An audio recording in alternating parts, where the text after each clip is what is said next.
Welcome back to उड़ान चल्ला। इस वीक पास्ट के भूतों से लेकर प्रेजेंट की चुड़ैलों तक सब पीछे पड़े रहे, तो देर किस बात की, आओ एक एक करके भरते हैं ना बोतलों में सटासट। चंद्रयान 1 के डेटा से पता चला है कि चांद पे केवल पानी ही नहीं, जंग भी लगी हुई है। हीरे जवाहरात, अशरफियां, अच्छी फिल्में, वोट बैंक, वैक्सीन मिले तो बताओ भी। जंग से तो हम ऑलरेडी त्रस्त हैं। इस मानसून इतनी बारिश हुई है कि प्लास्टिक तक में जंग लग गई। नॉर्थ कोरिया यूएस में, यूएस चाइना में, चाइना इंडिया में जंग खोज रहे हैं, और इंडिया दुनिया से इतना ऊपर उठ चुका कि चांद पे जाके जंग ढूंढ रहा। खैर ढूंढ ली तो अब काम आगे बढ़ाओ। जिन फिल्मी मजनू को चांद में दाग दिखाई देते थे, इनके हाथ में एक एक जूना थमा के अगले चंद्रयान से चांद पे लैंड कराओ, बैठ के अच्छे से चांद की जंग साफ करेंगे। वैसे चांद पे जंग वाली बात सुन के पाकिस्तान के चांद नवाब की याद आ गई। आज तक समझ में नहीं आया कि कराची के स्टेशन से रिपोर्टिंग वाले दिन उसके दिमाग पर कौन सी जंग लगी थी।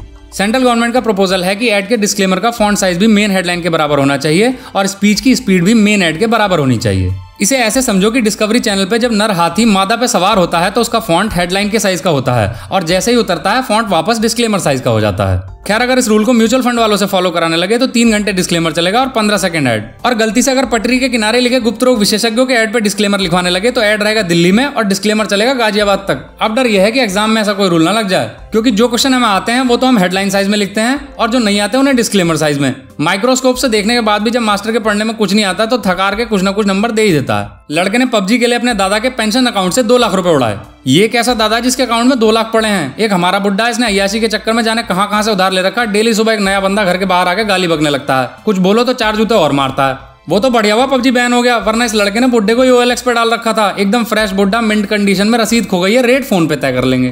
खैर इसका एक पॉजिटिव पहलू भी है। पबजी बैन होने की वजह से जो नींद नहीं आ रही थी वो प्रॉब्लम सॉल्व हो गई है। दादाजी इतने आग बबूला हैं कि सुबह 2 चप्पल नाश्ते के बाद और रात को 2 डिनर के बाद दे देते हैं, चैन की नींद आती है फिर से।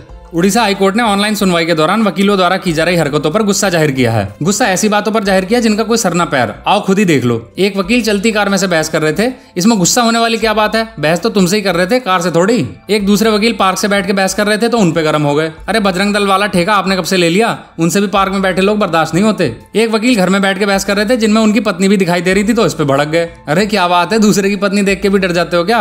अब इंसान घर से नहीं कर सकता, पार्क से नहीं कर सकता, समंदर से नहीं कर सकता, अंतरिक्ष से नहीं कर सकता, तो क्या हिरण्यकश्यप भी बुला लें वकालत करने के लिए?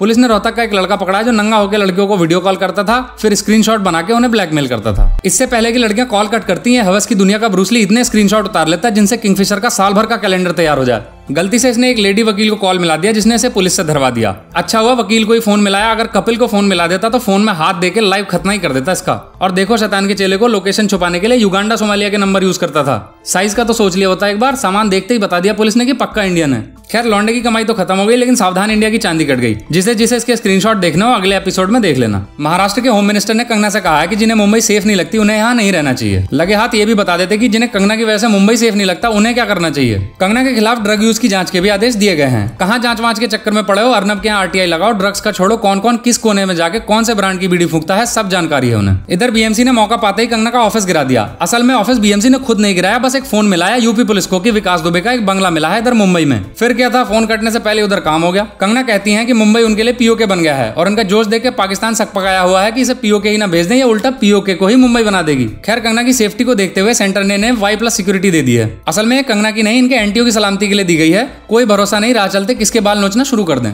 जामिया, JNU, AMU, BHU मिलकर डिस्कस कर रहे हैं कि कैसे बैड एलिमेंट्स को सिंसियर स्टूडेंट से अलग किया जाए। पबजी से बच्चों को, टिकटॉक से भांडों को, होंडा से हीरो को, इंडिया से पाकिस्तान को तो अलग कर लिया, लेकिन भले और बुरे स्टूडेंट्स को अलग करना उतना ही इंपॉसिबल है जितना अनिल से बालों को, शेर से खालों को, चाटों से गालों को, जीजा से सालों को और संसद से बवालों को। और बदमाश बच्चे इतने ज्यादा हैं कि इन्हें ढूंढते ढूंढते VC के बच्चे भी VC बन जाएंगे। इससे बढ़िया है कि गिनती के सीधे बच्चे हैं, उन्हें पकड़ो 2 दिन में हत्ते चढ़ जाएंगे। और एक बात बताओ, अपने ही पैर पे कुल्हाड़ी क्यों मार रहे हो? अगर बैड एलिमेंट्स को कैंपस से निकाल दोगे तो वो नेता कैसे पैदा होंगे जो तुम्हारे जैसों को भी VC बना देते हैं? स्टूडेंट्स की छोटी छोटी मांग तो ऐसे इग्नोर करते हो जैसे इंडियन पब्लिक नेशनल स्पोर्ट को, और जब इनकी मारने की बारी आती है तो फुदक के एवेंजर्स की टीम बना लेते हो। उधर डोनाल्ड ट्रंप ने लोगों से 2 बार वोट डालने के लिए कहा है, एक बार डाक से, एक बार बूथ पे। डोनाल्ड ट्रंप ने हाई स्कूल इंटर के एग्जाम बिहार बोर्ड से दिए थे क्या? आदत गई नहीं खुल्लम खुल्ला चीटिंग करने की। यहाँ आदमी 2 चुनाव में 1 वोट नहीं करता, तुम 1 चुनाव में 2 वोट मांग रहे हो। ऐसे में केवल ज्ञान बांटने से कुछ नहीं होगा। एक बार अमेरिका में दारू, कंबल, नोट, साड़ी बंटवाओ, एक ही आदमी पिछवाड़े से इंक पोंछ के 36 बार वोट करेगा। और जैसी स्थिति आपकी है, डबल वोट से भी आपको कुछ नहीं उखड़ना। इसलिए इंडिया से बांग्लादेशी ब्रीड का बढ़िया वोटर लेके जाओ, जिताने की गारंटी दीदी से लिखवा लो। वैसे क्या बात है, इस बार पब्लिक से वोट मांग रहे हो, पुतिन का फोन नहीं उठ रहा क्या? हाल ही में अमेरिका के पूर्व राष्ट्रपति रिचर्ड निक्सन के ऑडियो टेप जारी हुए हैं जिनमें वो इंडियन लड़कियों को दुनिया की सबसे बदसूरत लड़कियां बता रहे हैं। इस बात के लिए तो निक्सन की तारीफ होनी चाहिए। इंडिया अमेरिका से कितनी दूर है, फिर भी ये ताड़ू वहां खड़ा होकर इंडिया की लड़कियां देख तो लेता था। आगे निक्सन का कहना है कि इंडियन लड़कियों को देख के मुझे एक्साइटमेंट नहीं होती। यहाँ गगनचुंबी टावर खड़े हो जाते हैं और तुम्हारा एंटीना सिग्नल नहीं पकड़ता। कभी टाइम निकाल के हाशमी दवाखाना आए होते तो लड़की क्या लड़कों को देख के भी कूदने लगते। निक्सन ये भी कहते हैं कि उन्हें हैरानी होती है कि इंडियंस बच्चे कैसे पैदा कर पाते हैं। मैं बताता हूँ कैसे करते हैं। पहले हम हिमालय पे चढ़ते हैं, फिर वहां से जोर जोर से चिल्लाते हैं। जिस लड़की तक आवाज पहुंच जाती है वो प्रेग्नेंट हो जाती है। तुम इतना भला बुरा बोल गए, शुक्र मनाओ कि अभी तक हमने अमेरिका के रॉकीज माउंटेन पे चढ़ के आवाज देना शुरू नहीं किया। सो गाइस एंड गर्ल्स, अगर चाहते हो हिमालय की आवाजों से बचना तो सब्सक्राइब करो उड़ान छल्ला को। स्वाद आया हो तो कमेंट मारो, लाइक पीटो दबा के। मिलते हैं अगली वीडियो में।